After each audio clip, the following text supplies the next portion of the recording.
మా అరుణ మెమోరియల్ ట్రస్ట్లో మా సొంత డబ్బుతో అన్ని కోట్లు ఖర్చు పెట్టి మేము సర్వీస్ చేస్తుంటే ఈరోజు జస్ట్ 20,000 కోసం ఆ కంప్లైనెంట్ సత్యవర్ధన్ అనే అతన్ని మేము ఎక్స్టార్షన్ చేసాము అని పెట్టారు. అది ఎంతవరకు నమ్మశక్యం అనేది నాకు అర్థం కావట్లేదు. జస్ట్ 20,000 కోసం అలా కేసు చాలా ఇదిగా ఫ్యాబ్రికేట్ చేస్తూ ఉన్నారు. ఆ అబ్బాయి మీద ప్రెషర్ తీసుకొచ్చి మనము 20,000 కోసం ఆ అబ్బాయిని అబ్డక్ట్ చేశామని అలా చాలా డిఫరెంట్గా ఫాల్స్ అలిగేషన్స్తో ఫ్యాబ్రికేట్ చేసేస్తూ ఉన్నారు. అండ్ మనము ఇక్కడ పోలీస్ థ్రెట్ ఉంది, ఫిజికల్ థ్రెట్ ఉంది, అవన్నీ మనం చెప్పాము. ఇక్కడ వంశీ గారికి ఆ టెయిల్ బోన్ ఫ్రాక్చర్ ఉంది, అందరికీ తెలుసు. కొన్ని బ్రీదింగ్ ఇష్యూస్ అవన్నీ ఉన్నాయి. అయినా ఆయన్ని పనిష్మెంట్ సెల్ లాగా 22 hours ఒక రూమ్లో పెట్టేసి ఎవరు రాకుండా ఎవరితో కాంటాక్ట్ లేకుండా అలా చేస్తున్నారు. ఇప్పుడు ఆయనకి బ్రీదింగ్ ఇష్యూ ఉంది, టెయిల్ బోన్ ఫ్రాక్చర్ అయింది, కింద పడుకోలేరు. బట్ కావాలనే వాళ్ళు ఇట్లా పనిష్మెంట్ సెల్లో పెట్టి చాలా ఫిజికల్గా they are making him suffer అనమాట. సో ఇది ఎంతవరకు కరెక్టో అది మనకి పబ్లిక్ అందరికీ తెలియాలి అని నేను చెప్తున్నాను. ఇది ఫుడ్ అంతా నేను ప్రయారిటైజ్ చేయట్లేదు. మన హెల్త్ ఒకటే మేము చాలా ఇంపార్టెంట్గా చూసుకుంటున్నాము. ఫిజికల్ హెల్త్ కాకుండా వాళ్ళు మెంటల్గా కూడా ఆయన్ని అలోన్గా పెట్టి కొంచెం మెంటల్గా లో చేసి డిప్రెషన్ గురి చేయాలని ట్రై చేస్తున్నారు. సో మాకు ఆ ఫిజికల్ టార్చరు అండ్ ఆల్సో ఈ ఫాల్స్ అలిగేషన్స్తో ఎక్స్టార్షన్ పెట్టాలని అవన్నీ ట్రై చేస్తున్నారు ప్రజెంట్ కేసులో. సో అవన్నీ కూడా చాలా ఫ్యాబ్రికేట్ చేసి ఫాల్స్ కేసెస్ పెడుతున్నారు. ఆ ఫాల్స్ కేసు మీద ఈయన టార్చర్ చేయడం అది ఎంతవరకు జస్టిఫైయబుల్ అని నేను అడుగుతున్నాను ఈ ప్రజాముఖంగా. అంతే.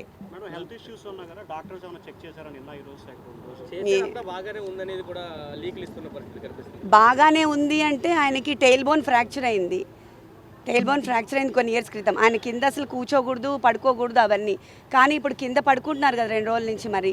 సో అందుకని ఆ పెయిన్ అగ్రవేట్ అయిపోయింది.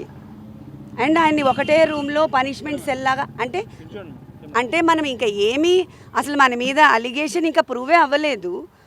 ముందే పనిష్మెంట్ సెల్లో వేసేసి 22 hours ఆయన్ని లాక్డ్ డోర్లో పెట్టేసి ఎవరు కలవకుండా ఒక 60 కెమెరాలు కెమెరాలు పెట్టేసి అలా చేయటము ఎవరైనా చార్లెస్ శోభరాజో లేకపోతే పెద్ద క్రైమ్స్ చేసే వాళ్ళని చూసేటట్టుగా they are taking him to that level.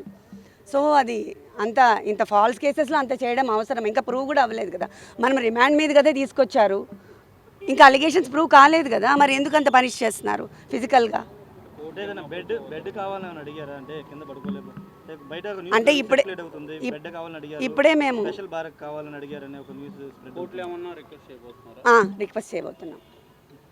Request చేయబోతున్నాం మేము అది ఇప్పుడే. ఎందుకంటే ఆయన కింద పడుకోలేరు, కింద నుంచి లేవాలి ప్రతిసారి. జస్ట్ నేల మీద కదా, టెయిల్ బోన్ తగులుతూ ఉంటుంది కదా. టెయిల్ బోన్ మీకు అందరికీ తెలిసి ఉంటుంది, ఆ వెన్నెముకలో లాస్ట్లో ఉంటుంది. అది ఆల్రెడీ ఆయనకి ఫ్రాక్చర్ ఉంది పాపం. అదొకటి. బ్రీదింగ్ ఇష్యూస్ ఉన్నాయి. కోవిడ్ తర్వాత ఆయనకి చాలా బ్రీదింగ్ ఇష్యూస్ ఉన్నాయి, స్లీప్ యాప్నియా ఉంది. సో ఇవన్నిటికి అట్లా క్లోజ్ రూమ్లో లాక్ చేస్తే బ్రీదింగ్ ఆడదు కదా.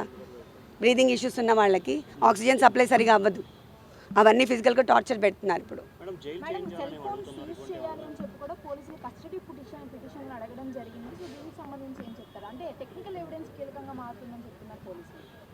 నాకు దీని గురించి ఐడియా లేదండి.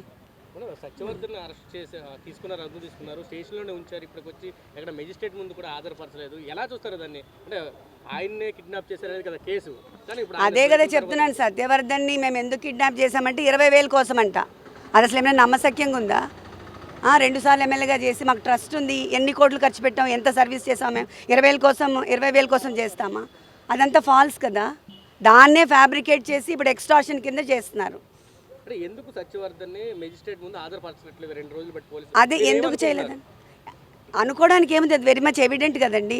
ఎక్స్టార్షన్ కేసు ఫైల్ చేయడానికి వాళ్ళు అన్ని విధాలు ట్రై చేస్తున్నారు. సత్యవర్ధన్ ఒప్పుకోవట్లేదు అని తెలుస్తుంది కదా మరి. లేకపోతే వాళ్ళు సబ్మిట్ చేస్తారు కదా మెజిస్ట్రేట్ దగ్గర. దాంట్లో ఇంకా అనుకోవడానికి ఏం లేదు కదా. This is very straight. అవును, అది కూడా మేము సబ్మిట్ చేస్తున్నాం ఇప్పుడు మా పిటిషన్. అవును, ఇంత ఫిజికల్గా అసలు ఏమీ లేకుండా, కేర్సే లేకుండా అలా సఫర్ చేస్తున్న ఫిజికల్ థ్రెట్ ఉంది కదా మరి. తెలియకుండా ఆయన్ని పెయిన్ఫుల్గా చేసి అందరి నుంచి వేరు చేసి 22 అవర్స్ అదేంటి ఐసోలేట్ చేసి ఒకటే రూమ్లో పడేయడం అనేది ఎట్లయినా ఎలా ఉంటాం మనం అంతసేపు? ఆయన అంత పబ్లిక్లో ఉండే మనిషి.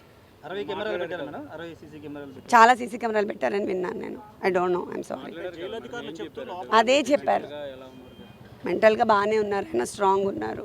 ఆ టైల్ బోన్ పెయిన్ నేను కింద పడుకోలేకపోతున్నాను. అండ్ ఆల్సో ఐసోలేట్ చేసిన 22 అవర్స్ లాక్ చేసేసి నాకు బ్రీదింగ్ ప్రాబ్లంగా ఉందని చెప్తున్నారు. మేడం ఇందాక జిఆర్టీ హోటల్ దగ్గరకు వచ్చారు, హోంమంత్రి గారిని డీజీని కలవటానికి. నో నో నో నో నాకు ఐ మీన్ ఆ వివాంటాలో అండ్ నోవటెల్లో కంప్లీట్గా నిన్న ఆక్యుపైడ్ అంట. సో దట్స్ వై అదొకటి ఖాళీ ఉంటే నేను వెళ్ళాను, కానీ అసలు వాళ్ళు వస్తారని కూడా నాకు తెలీదు. I'm not aware of all this. Jail అధికారులు చెప్తూ అన్ని ఫెసిలిటీస్ బాగానే ఉన్నాయి, ఎక్కడ ఇబ్బందులు ఏం లేవు, డాక్టర్లు కూడా అబ్జర్వేషన్లో ఉన్నారు. వాళ్ళు చెప్పింది నమ్ముతారా, వంశీ గారు చెప్పింది నమ్ముతారా మీరు? మేడం అలానే చెప్తారు. చాలా కేసులు రెడీ చేస్తున్నారు. అవును, చేస్తారు కదా. చెప్పాను కదా ఇప్పుడు. అప్పుడు ఇది ఎక్స్టార్షనే పెద్ద ఫేక్. ఇంకా ఇంతవరకు ప్రూవ్ చేయలేదు. కేసులు పెట్టడానికి ట్రై చేస్తున్నారు, ఇంకా ఏం ప్రూవ్ కాలేదు. కానీ ఇంత ఫిజికల్ టార్చర్ గురి చేస్తున్నారు, ఫిజికల్ అండ్ మెంటల్. జగన్ గారు మీకు ఏమైనా ఫోన్ చేశారా? పార్టీ సపోర్ట్ మీకు ఎంతవరకు ఉంది? పార్టీ సపోర్ట్ చాలా ఉంది నాకు. అక్కడి నుంచే మాకు ఐ మీన్ లీగల్ సెల్ అంతా మనకి అక్కడి నుంచే వర్క్ అవుతుంది, బాగా హెల్ప్ చేస్తున్నారు. Thank you very much. Jagan గారు మాట్లాడారా మేడం? మీతో మాట్లాడారు, ధైర్యంగా ఉండమని చెప్పారా? చెప్పారు నాకు. నెక్స్ట్ వీక్ ఆయనతో మీటింగ్ కూడా ఉంది. వస్తున్నారా, కలుస్తున్నారా? చెప్పారు. Thank you. Okay, thank you madam.